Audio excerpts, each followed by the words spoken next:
What? We start our show with breaking news out of Los Angeles. Malika, sources tell me that Kawhi Leonard is expected to be sidelined for the start of this NBA season starting next week.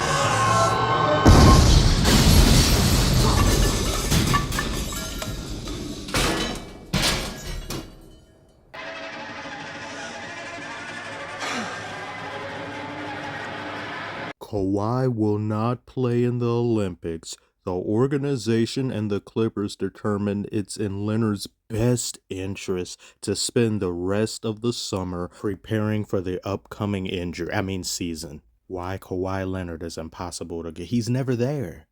You can't guard someone who's not there. I was in the middle of making a video about Lonzo coming back and I get this news. He's coming back from a cartilage transplant surgery. At the time of making that video, the procedure was seen to be experimental in nature. I don't know how things are now on it. But in the meantime, Lonzo's back. How he'll fare for the rest of the season, we don't know.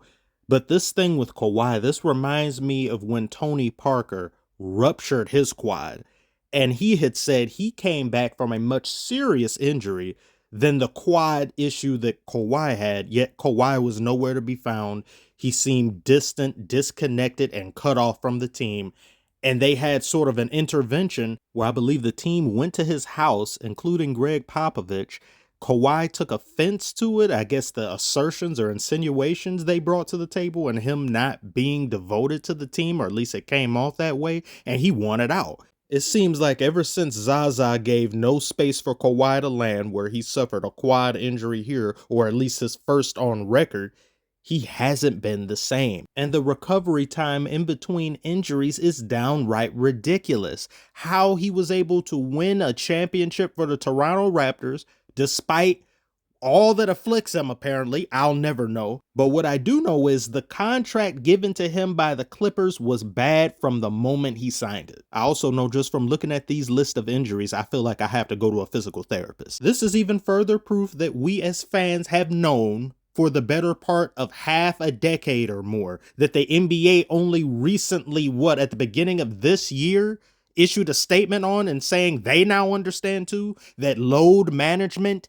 does not work. Look at how many years Kawhi went without playing back-to-back games. Look at how much time he spent rehabbing injuries just to have about 2 healthy years or so, at least in the regular season, or a season and a half of healthiness for the Clippers, and he's been there for 5 years? And one of the few times he was healthy for the playoffs, he blew a 3-1 to the Nuggets. Something that when you look back on, he really didn't get much flack for, including the way he left San Antonio. Didn't get much flack for that either, because he just doesn't talk. I guess it's hard for people to want to attack you or criticize you when your personality is constantly buffering and updating with patches that will never see the light of day, along with you on the court for an extended period of time. It's time to retire. Oh, wait, he can't or won't because he signed an extension at the beginning of this year. How much are they paying him? God damn! $50 million? Hell no! Hell no! $50 million for a stretcher? $50 million for an iron lung? $50 million? That's Tuvalu's GDP! $10 million off, but I'm rounding up since common sense in the NBA has been rounding down for years now. This is a $2 billion mausoleum. They used to do stuff like this back in the day. And you don't even have Westbrook or Paul George anymore. You have a bearded serpent and a Tin Man. This is the most expensive mid experience ever constructed. 1,160 toilets and urinals?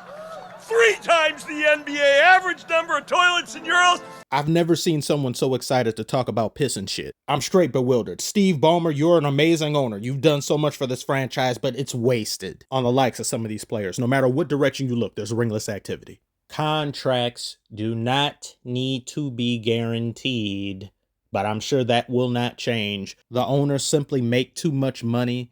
The players are fine with the ever-increasing amount of money they're making. The only group that serves to get the short end of the stick in these circumstances are the fans. Of course, always at the top of the list. The first people to get screwed over on a list consisting of one, the fans.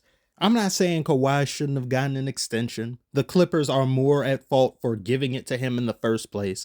The optics just simply do not look good, and they bode ill will for the future of the NBA, because Kawhi is going to be the benchmark from which the rest of buffoonery takes place. You see how great of a player Kawhi is, how fundamentally sound he is. Yet this man has no regular season MVP to his name, and a slew of other things associated with the regular season that will never be in his name. He's got finals MVPs, he's got rings. He's a prototype for a possibly dismal future. Future generations of fans will see more and more players who are simply postseason GOATs. The regular season will continue to regress in importance.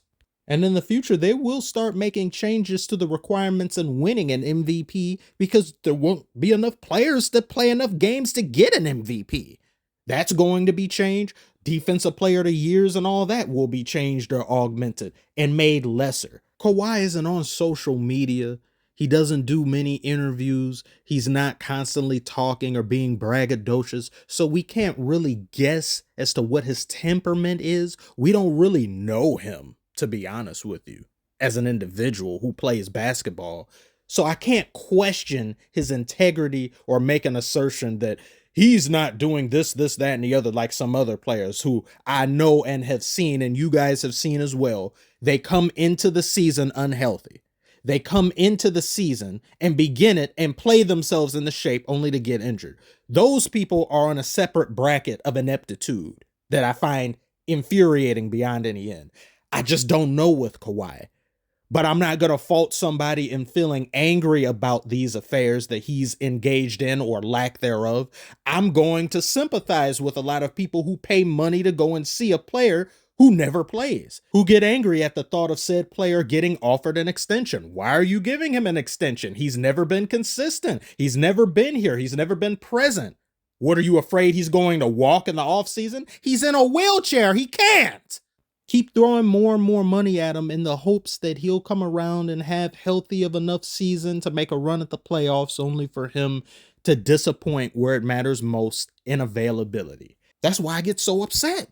It's a growing list of players. We've seen more and more players get these injuries, consistently stay out, never touch the court for longer than a few weeks at a time. And we're constantly fed the same talking points. The game has changed. Pace is up. The floor being as spaced out as it is, there's a lot more ground for players or defenders having to cover to get to their man. I stop and think and say, if I compare the rate at which medicine, nutrition, and technology has increased in one hand, and in the other, the rate at which play has changed drastically in the NBA, which of those two categories show the most dramatic rate of change? I know which one I picked. And if you picked the same thing, you're probably now wondering, why isn't that change showcased and displayed season to season? What are you asking me for? I just make videos. I don't know. Tell me what you think below. Should Kawhi retire? Should he stay?